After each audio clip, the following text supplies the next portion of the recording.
What is up, rockers of the Rock Nation? This is your fellow rock here, Rockerman X. I'm here right now with my Walking Dead Season 6, Episode 10 review, the episode title, The Next World. And why am I doing my review right now and uploading it now? Well, that's because I just now got around to watching it, like 4 something this morning. And it's not on Sunday night, it was on Monday night. So essentially, I'm recording this on a Tuesday. So, yeah. That says something right there. I waited a whole another day. Well, Sunday night I couldn't watch it. Couldn't watch it that night, so I waited a whole day just to watch it. But anyway, point of it is, yeah, I'm here with my Walking Dead review for this week. Next week, I may do a review, I may not. I may wait to do 2 episodes of 1. I don't know. It just depends. But yeah, there's not really... Well, I guess there is a lot to talk about this episode. But, this episode was compared to the majority of episodes this season, I want to say, was really tamed, I guess you could say. I keep moving my hands around, I don't know why, but you guys can't see it, thank God. You guys might be here, though, but yeah, this episode of Walking Dead was really tamed. I mean, really, really tamed. Like, there's hardly any... Well, that's a lie. There was killing in it. Well, yeah, there was killing in it, but there wasn't, like, mass zombie herd killing or mass murder, I guess you could say, in this episode, if you want to consider a murder nowadays in the zombie apocalypse. But yeah, a whole of a lot tame, and that was especially shown by the beginning. I'm just going to say about the beginning and the end of the episode. I'll get to that more in a second, but the opening scene, I'm assuming it's about to... Excuse me, shit. Goddamn albiotic, fuck. But they're saying something like 2 weeks, so I'm going to assume this is 2 weeks later, or somewhere around 2 weeks or so to the time where it's like, I'm gonna say about 2 weeks later, because that seems logical to me. I find it funny too. In the beginning, you got Boston more than a feeling playing, and I don't know. And there's stuff in the opening scene that happened which I actually find kind of funny, at least in me, because it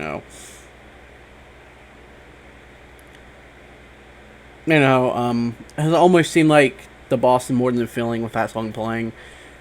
Things are almost semi going back to normal, and that's how I feel about this. People have another opinion on it, but I just feel like with that song playing, stuff is similarly going back to normal. Stuff is starting to slow down from the usual. 2 weeks later, stuff's go back to normal slowly but surely. Especially with Michonne in the beginning, with the toothpaste stuff and stuff like that, and Rick, the interaction there, and of course the Carl being there, which is weird seeing Carl with one eye covered over now, because missing that eye, but, And then, I don't know, this is the opening scene stuff I'm talking about, really, and then you got Denise, and I found this part funny, because Denise, aka the doctor, she made that a pop reference. She's like, oh, and Daryl's like, what's pop? And like, oh, I'm really from Ohio, and I'm just saying from personal experience, that's actually true. Hardly anyone in here calls it soda. They either call it pop. That's actually true. So it's really fucked up, but it's funny as hell. And then you have everyone having lists, which is understandable for 2 weeks later. Daryl and Rick go on this run to try to build up supply. I can't speak. God damn it, I'm yawning. Shit. Trying to build supplies back up, what they potentially lost through the wolf raid, I guess you could say, and through the mega herd, like supplies they possibly lost through that, trying to build supplies back up, which makes sense right now, because they probably most likely need it. If they don't need it, then they're just doing the run to do the run, but if they need it, they need it, so hey. But well, that's opening scene, and one thing, I'll talk about this part last, I'm skipping over a part real quick, and then of course throughout this review is gonna be over before I even get a chance to talk about anything much. But and then Carl and Enid's back out again. Even though Carl has that eye missing, they're back out in the wilderness, doing whatever the fuck they do. Reading comic books, eating shit, whatever. But here's what I find funny, and I really do find this funny. It's almost like it's weird because the roles seem to reverse a little bit, with Carl and Enid, because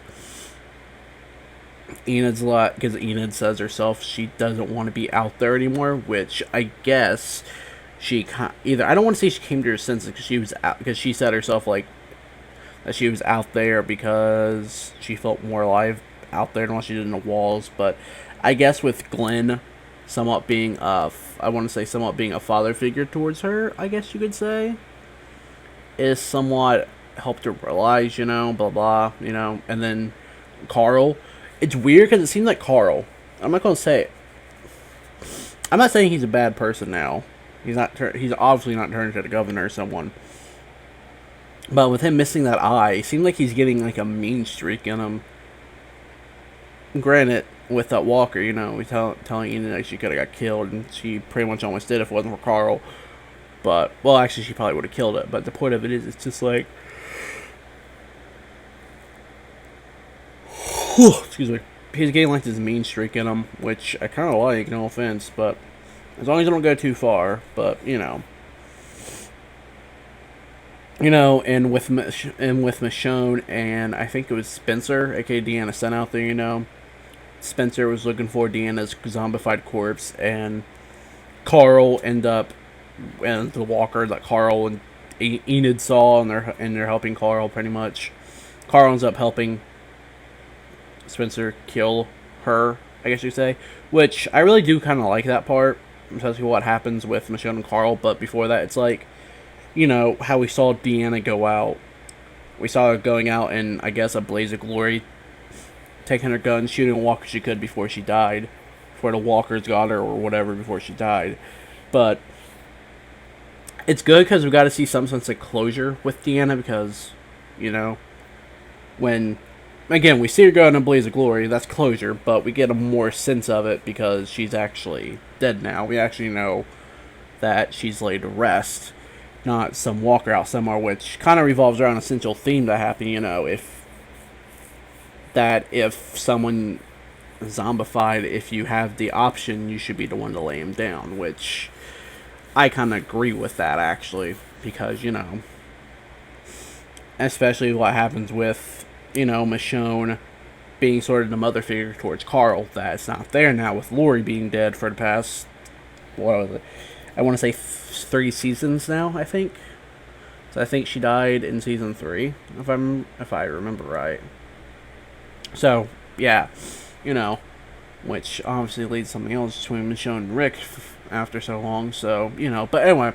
And then with Michonne being the mother figure towards Carl, or at least seems like it is, it seems like, and as I mentioned before, Glenn sort of being a father figure towards Enid, in my opinion, things he does. Maggie's trying to be, I guess, with her being pregnant, I'm assuming that she's trying to be a mother figure towards Enid as well, which, to be honest, I feel like that's something Enid actually needs right now. Or something she does need, some people in her life, because, her real parents may be dead and gone, but with, Maggie and Glenn helping her, she helped Glenn save Maggie, she helped Glenn get back to the place, so it seems like there's something kicking in there where it's like, Enid's kind of their adopted daughter, but it's also not their, it's like weird, but I kind of like the way that's going. That's really what I gotta say about it. But now, the main part of this episode that I really, really want to talk about is who the fuck, and I mean literally, who the fuck is this Jesus character, or Jesus, I guess you could say, but technically he said, but my friends call me Jesus, so I want to know who the fuck this Jesus character is. Long hair, trimmed up beard, shit like that, he's obviously not as rugged as most people look like. And And he's more crafty than what most people in, I guess, his situation would be. Manages to swipe the keys from Rick. He has firecrackers that apparently,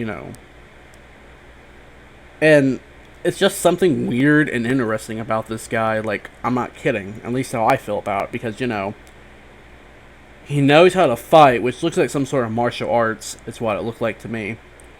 You know, Daryl and Rick ties him up, but yet, and when they drive off, Daryl's like, whatever, flips him off, like, fuck you, dumbass, or whatever. I don't know. Whatever he said, I forget now in the mirror, but it's like, after being tied up, he literally ends up on the roof of the truck that Rick and Daryl had, as well as at the end of the episode, after Rick and Michonne little sexy time, I guess you could say, hanky panky sexy time, whatever. And that actually happened, which I guess now it makes sense why they killed off Jesse and their family. And then all of a sudden, nope, well, Rick and Michonne's together now.